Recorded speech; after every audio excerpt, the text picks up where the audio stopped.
Gloire à Jésus, nous poursuivons la lecture. La parole du Seigneur éclaire nos sentiers. Gloire à Jésus, la parole du Seigneur est une lampe qui éclaire nos sentiers.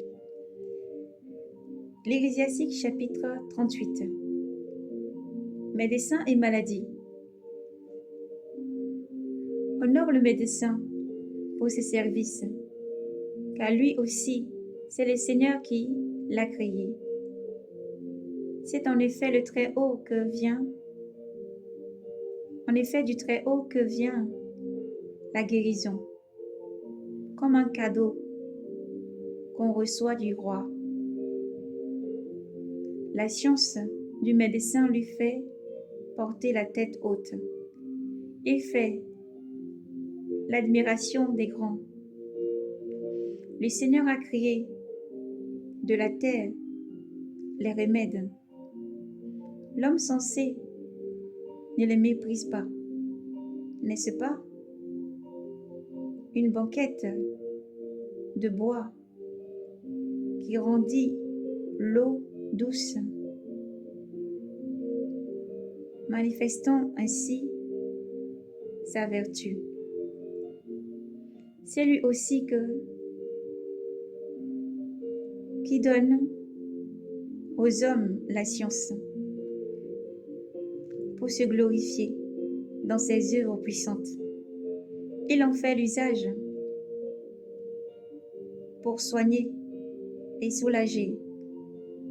Les pharmaciens en fait des mixtures et ainsi ses œuvres n'ont pas de fin. Et par lui, le bien-être se répand sur la terre. Mon fils, quand tu es malade, ne te révolte pas, mais prie le Seigneur et il te guérira. Renonce à tes fautes, garde tes mains nettes. De tout péché, purifie ton cœur, offre l'encens et un mémorial de fleurs de farine et fais des riches offrandes selon tes moyens. Puis aie recours au médecin, car le Seigneur l'a créé, lui aussi. Ne le carte pas, car tu as besoin de lui. Il y a des cas où l'heureuse issue est entre les mains, à leur tour. En effet, ils prieront le Seigneur, qu'il leur accorde la faveur d'un soulagement et la guérison pour te sauver la vie. Celui qui pêche aux yeux de son Créateur, qui tombe au pouvoir du méchant. Le deuil. Mon fils, répand tes larmes pour un mort. Pousse des lamentations pour montrer ton chagrin. Puis enterre le cadavre selon les cérémoniales. Et ne manque pas d'honorer sa tombe. Pleure amèrement, frappe-toi la poitrine. Observe le deuil comme le mort le mérite. 1 ou 2 jours durant, de peur de faire jasse. Pour sous le toit de ton chagrin, car le chagrin mène à la mort. Un cœur abattu perd toute vigueur. Avec le malheur persiste la peine. Une vie de chagrin est insupportable. N'abandonne pas ton cœur au chagrin. Repousse le songe à ta propre fin. Ne l'oublie pas. Il n'y a pas de retour.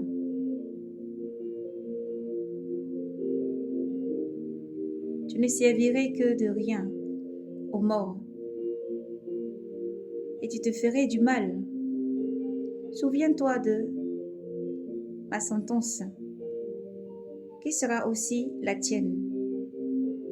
Moi hier, toi aujourd'hui. Dès qu'un mort repose, laisse reposer sa mémoire. Console-toi de lui, dès que son esprit est parti. Médite.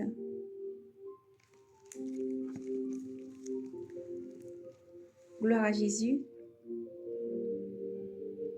Métier manuel. La sagesse du scribe s'acquiert aux heures de loisir, et celui qui est libre d'affaires devient sage. Comment deviendrait-il sage celui qui tient la charrue?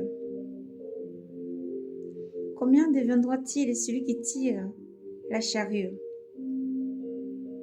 Dans toute la gloire et des brandis, les guélons qui mènent des bœufs et ne les guettent pas au travail,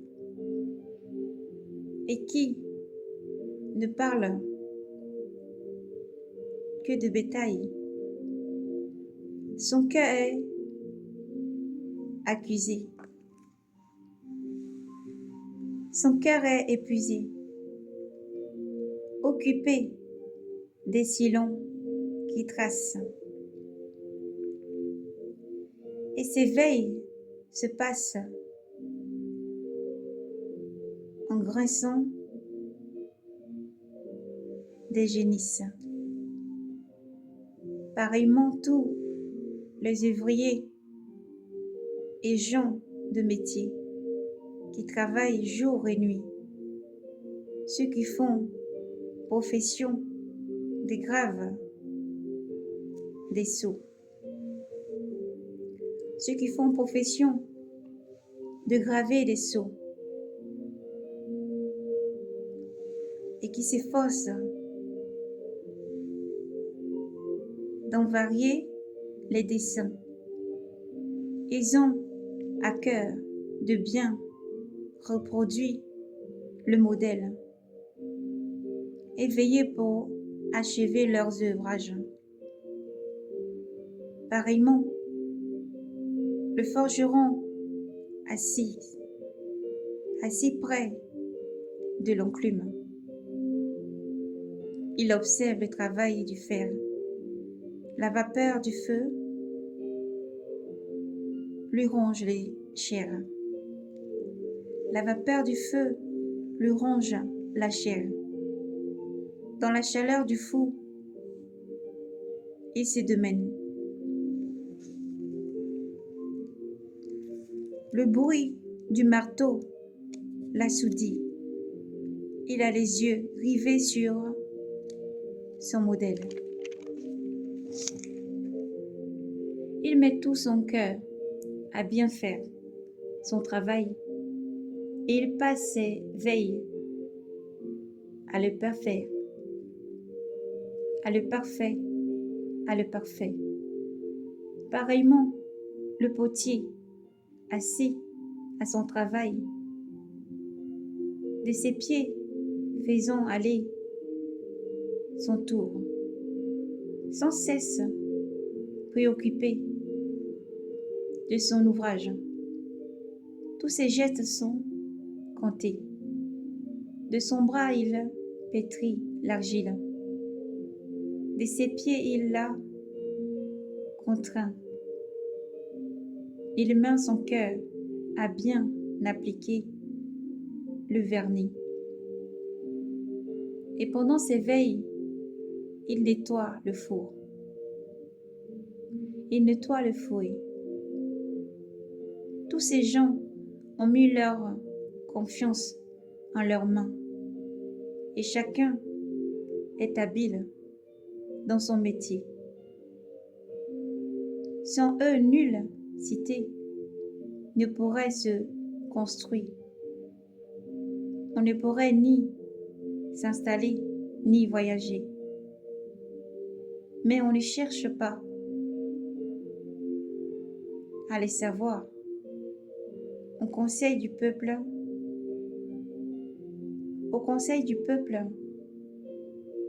est l'assemblée. Ils n'ont pas un rang élevé. Ils n'occupent pas le siège du juge et ne méditent pas sur la loi. Ils ne brillent ni leur culture, ni par leur jugement. On ne les trouve pas occupés aux proverbes, mais ils assurent une création éternelle. Et leur prière a pour objet les affaires de leur métier. Gloire à Yahvé. Tout comme Dieu est le potier qui façonne de sa main ses enfants chaque jour. Quel que soit ce que tu vis, tu traverses, fais confiance au potier. Quel que soit ce que tu traverses et tu vis, fais confiance à Dieu, car Dieu sait ce qu'il fait. Il te guidera tous les jours. Dieu est bon et fidèle, et Dieu t'aime. Oui, Dieu est bon. Gloire à Dieu. Maranatha.